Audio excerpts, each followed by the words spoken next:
প্রিয় শিক্ষার্থী, ইঞ্জিনিয়ারিং মেকানিক্সে বলের সামান্তরিক সূত্রটি খুবই সহজ একটি সূত্র, যদিও দেখতে একটু বড় মনে হচ্ছে। এই সাবজেক্টের ক্ষেত্রে এই সূত্রটি অত্যন্ত ইম্পর্ট্যান্ট এবং ম্যাক্সিমাম পরীক্ষায় সূত্রটা আসে। আজ আমি বলের সামান্তরিক সূত্রটি প্রমাণ করে দেখাবো।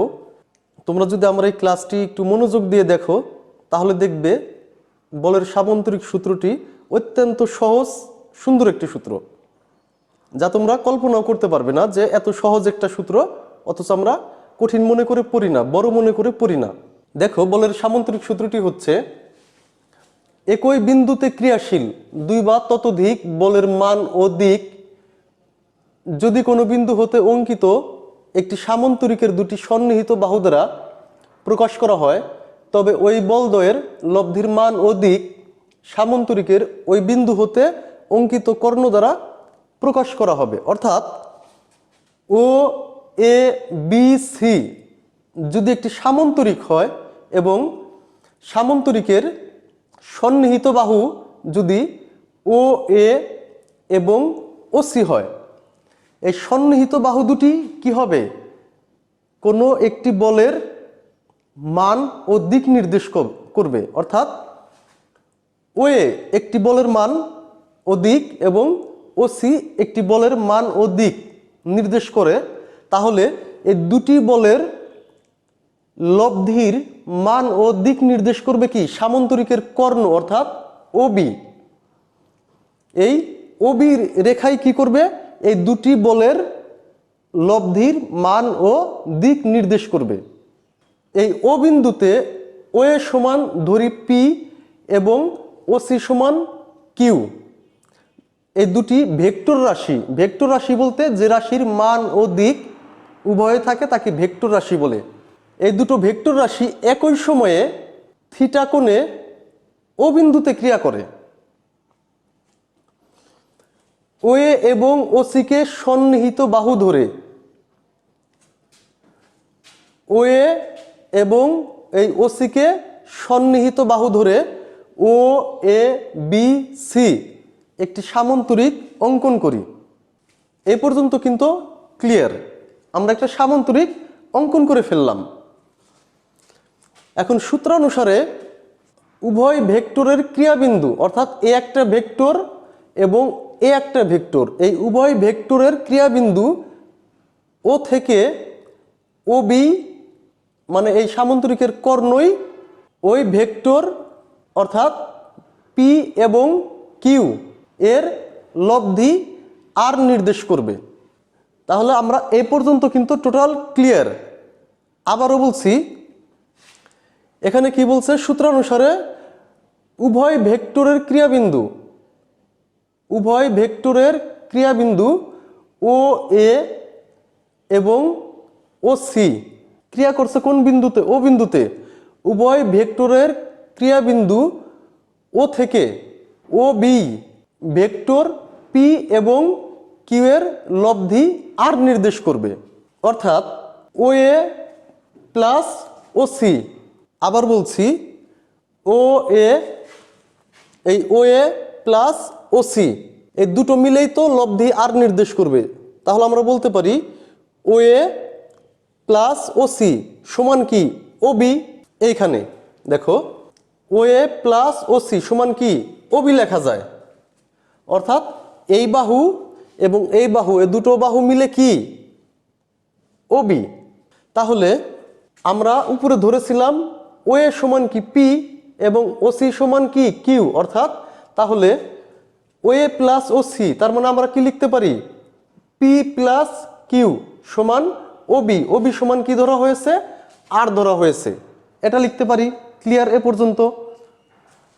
পর্যন্ত ক্লিয়ার। এখন আমরা লব্ধির মান নির্ণয় করব।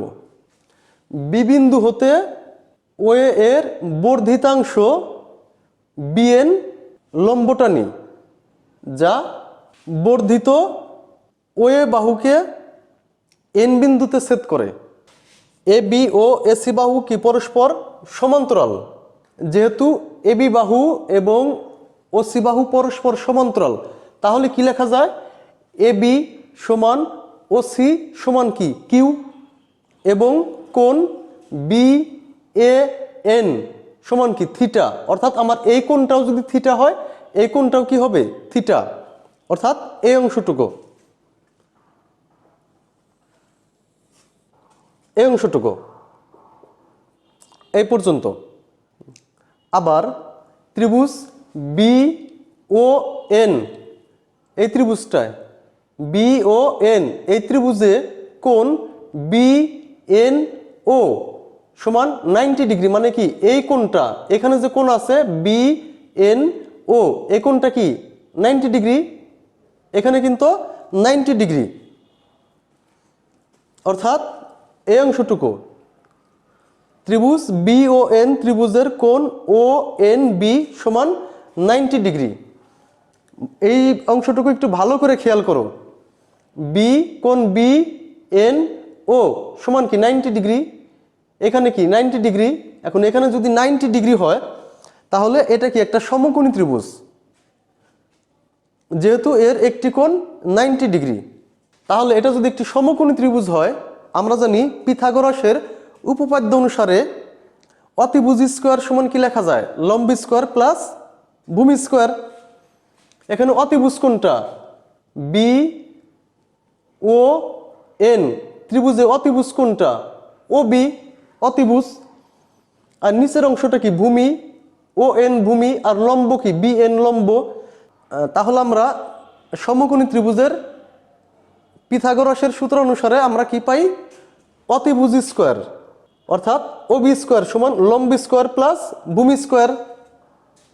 এখানে অতিভুজ কি ও বি স্কোয়ার মানে অতিভুজ স্কোয়ার সমান ভূমি স্কোয়ার প্লাস লম্ব স্কোয়ার।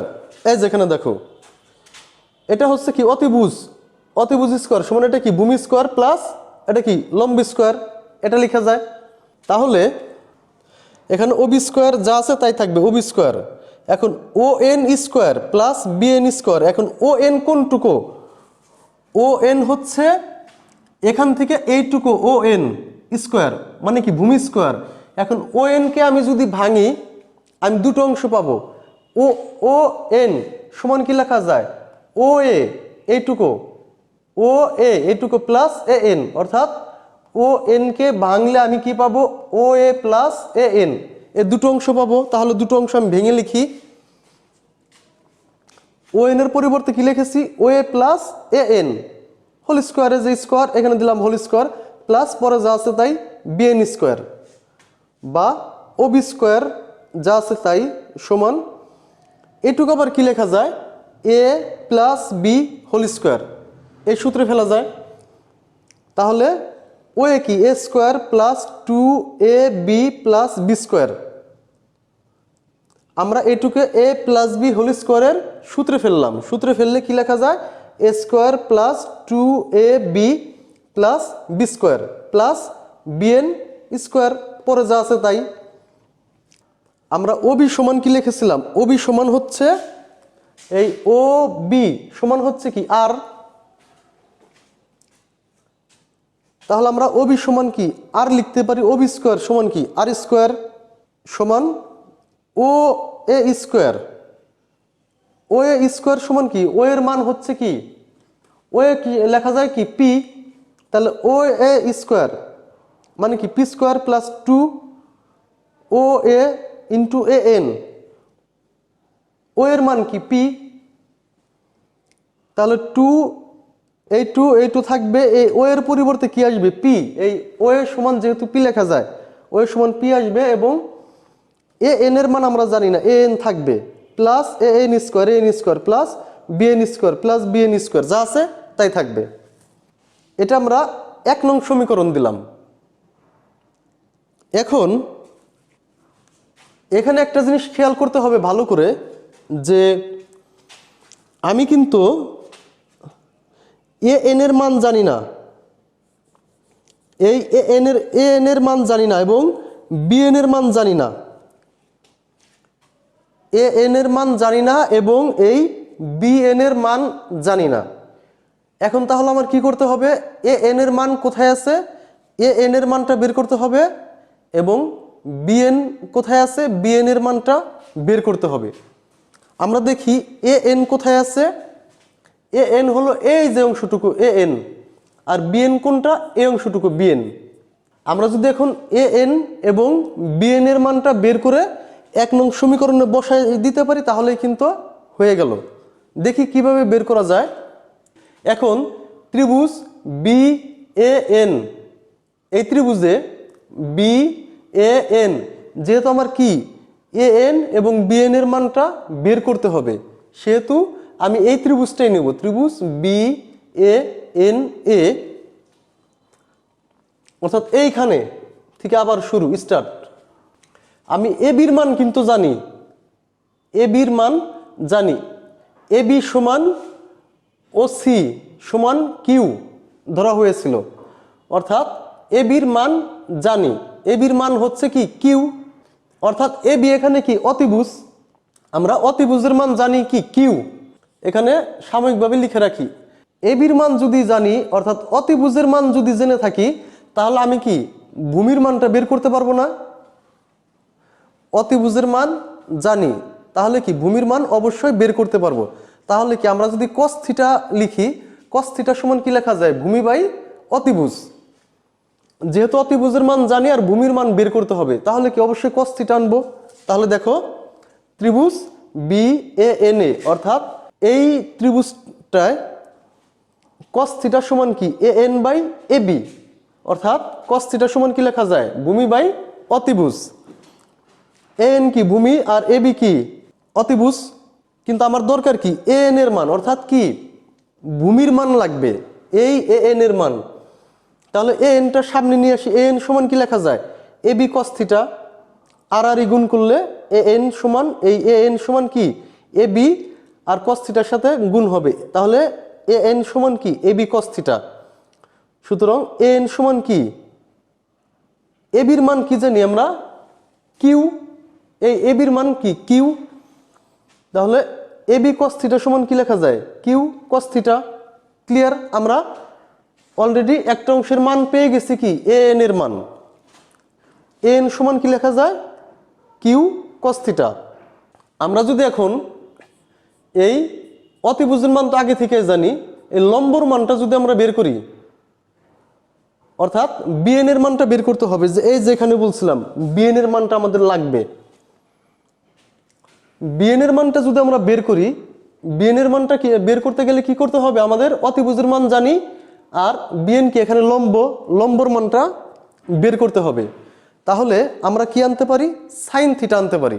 সাইন থিটা সমান কি লম্ব বাই অতিভুজ, যেহেতু আমার অতিভুজের মান আছে, আমার কি লম্বর মান লাগবে। তাহলে আবার লেখা যায় কি সাইন থিটা সমান কি লম্ব বাই অতিভুজ, লম্ব কি বিএন আর অতিভুজ কি A B.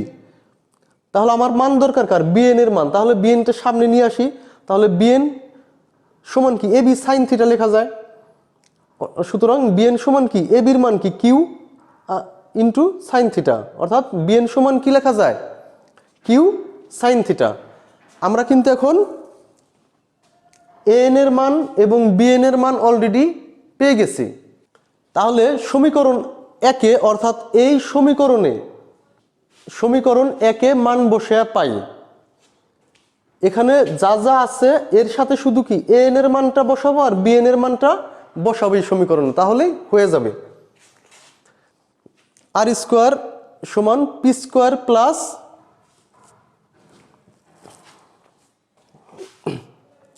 2p A N, P square plus 2p A N এর পরিবর্তে কি আসবে, এন সমান কি লেখা যায়, কিউ cos থিটা। এই যে পির পরে কি এন আছে, তাহলে কি পির পরে এন এর পরিবর্তে কি লিখবো আমি, কিউ cos থিটা প্লাস এই plus A N square, N এর মান কি কিউ cos থিটা। তাহলে এ এন স্কোয়ার হবে কি Q square cos square, Q square cos square plus এই প্লাস বিএন স্কোয়ার, বিএন এর মান কি লেখা যায়, কিউ সাইন থিটা। তাহলে বিএন স্কোয়ার সমান কি লেখা যায়, Q square sine square theta লেখা যায়। এখন আমরা একটু হিসাব করে দেখি, আর স্কোয়ার যা আছে তাই, P square plus 2p Q cos theta, 2p Q cos theta plus এই প্লাস এই প্লাস। এখন এখানে কিউ স্কোয়ার আছে, এখানে কিউ স্কোয়ার আছে, এই দুই পাশ থেকে কিউ স্কোয়ার আমরা কমন নিতে পারি। তাহলে কিউ স্কোয়ার যদি কমন নেওয়া যায়, তাহলে এই সাইন স্কোয়ারটা আগে নিয়ে আসি আর এই কস স্কোয়ারটা পরে নেই, আমাদের সূত্রে ফেলার জন্য, সহজ করার জন্য। কি লেখা যায়? Sine square theta plus cos square theta, মানে এখানেও কিউ স্কোয়ার আছে, এখানেও কিউ স্কোয়ার আছে, উভয় পক্ষ থেকে কি করলাম, এখান থেকে এবং এখান থেকে কিউ স্কোয়ার কমন নিয়ে নিলাম। তাহলে sine square theta plus cos square theta লেখা যায়, সমান আর স্কোয়ার সমান P square plus 2p Q cos theta, এখানে যা আছে তাই। আর sine square theta plus cos square theta, এটা সমান কি লেখা যায়? 1 লেখা যায়। Sine square theta plus cos square theta সমান কি লেখা যায়? 1।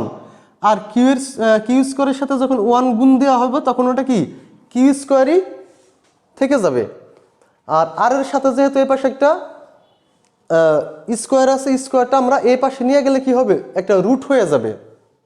তাহলে আর এর স্কোয়ারটা আমরা এই পাশে নিয়ে একটা রুট করে দেই, আর সমান root P square plus 2p Q cos theta plus Q square.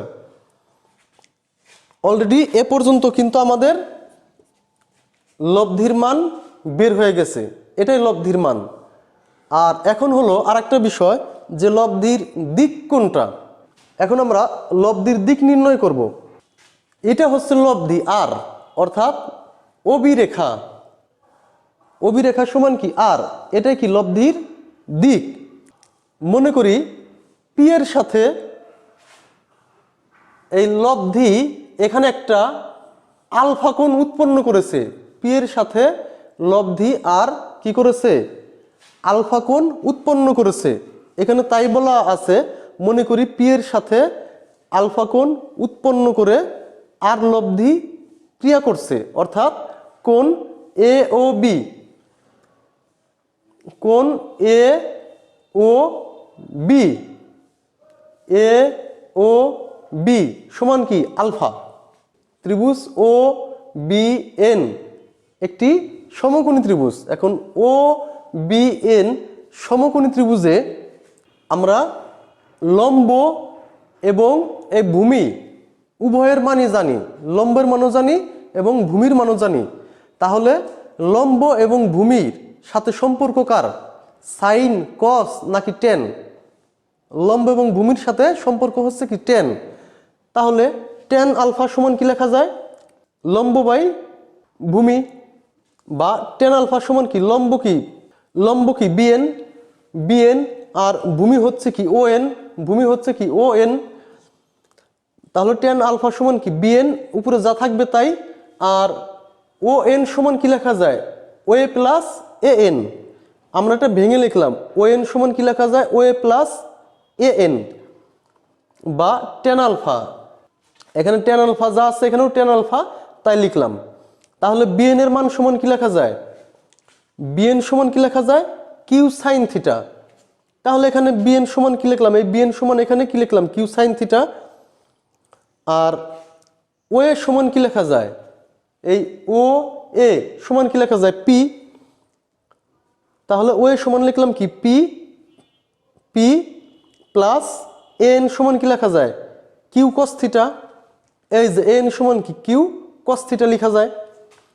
সুতরাং আলফাটা এই পাশে রেখে টেন এই পাশে এনে ইনভার্স করে দিলাম। সুতরাং আলফা সমান টেন ইনভার্স, এরপরে যা আছে তাই, Q sine theta P plus Q cos theta.